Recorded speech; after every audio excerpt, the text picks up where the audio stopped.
Hello hello hello के छ हालखबर सबैजना सन्चै आरामै हुनुहुन्छ होला म पनि एकदम ठिक छु। आज चाहिँ हाम्रो दिनको सुरुवात चाहिँ ठ्याक्कै दिउँसो 2 बजे उठेदेखि सुरु भयो। कैसा लगा मेरा मजाक?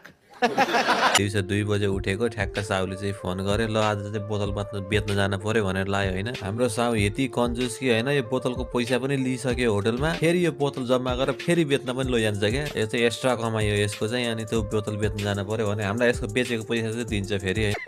पैसा ही पैसा होगा। बेच्न जानु पर्यो भनेको मेरो मिजु चाहिँ भर्खर रोमानिया आउनुभएको। रोमानिया आएको त पहिल्यै तर मसँग चाहिँ रिलिज पेपर लिएर मसँग भर्खर आउनु भएको थियो। पहिलोचोटि बोतल बेच्न आउनु भएको रहेछ क्या। अनि चाहिँ बोतल चाहिँ यस्तो छिटो हाल्नु मिजु छिटो हाल्नु होइन त्यसमा पानी भरिएको चाहिँ हुनुहुन्न। पानी भरेपछि चाहिँ यसरी फालिदिन्छ क्या रिटर्न आउँछ तर खाली गरेर हाल्नु भनेर मिजुलाई सिकाइरहेको छु होइन। चाँडै हाल्नु हम मालूम है तेरे बाप को मत सिखा चल। र ढिला गऱ्यो भने चाहिँ बिल फालिदिन्छ क्या। यो बोतल चाहिँ एउटा बोतलको चाहिँ 50 पैसा पर्छ ठ्याक्कै। अब चाँडै हाल्यो त्यो चाँडै पैसा बढ्दै जाने हो नि त होइन। अनि मान्छे बाहिर पनि वेट गरिरहेको हुन्छ। यति धेरै थियो हाम्रो त 6-7वटा त्यो कचडाको बक्को थियो कि टन्नै थियो। त्यो बेचेर भ्याएपछि चाहिँ यति पैसा चाहिँ जम्मा आयो। तपाईँहरूले चाहिँ गेस गर्न सक्नुहुन्छ कति चाहिँ हामीले चाहिँ कति पैसाको चाहिँ बेच्यौँ भनेर। इमान्दारीका साथ चाहिँ यो सबै साहुलाई नै दिने हो, हामीले चाहिँ राख्दैन। आजको भिडियो चाहिँ यति। फेरि भेटौँला अर्को भिडियोमा।